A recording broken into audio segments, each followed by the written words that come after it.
নতুন শিক্ষাক্রমে নৈপুণ্য অ্যাপ মূল্যায়নে ত্রিভুজ বৃত্ত চতুর্ভুজ সব মিলিয়ে কনফিউজ না হয়ে চলুন বিস্তারিত জেনে নেই। নতুন শিক্ষা পদ্ধতিতে নেই কোনো গ্রেডিং সিস্টেম, তাই শিক্ষার্থীদের মূল্যায়নের জন্যই রয়েছে নৈপুণ্য অ্যাপ। একাডেমিক বুকের পাশাপাশি সফট স্কিলেরও মূল্যায়ন হবে এই অ্যাপে।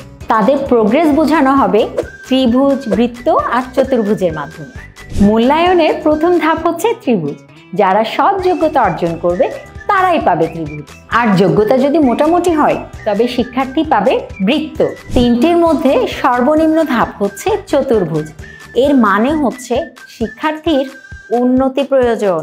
কোনো শিক্ষার্থী যদি তিনটি বিষয়ে চতুর্ভুজ পায় তার অর্থ হচ্ছে সে পরবর্তী শ্রেণীতে উত্তীর্ণ হতে পারবে না। এনসিটিবির এই নতুন পদ্ধতি নিয়ে আপনার মতামত জানিয়ে দিতে পারেন কমেন্ট বক্সে।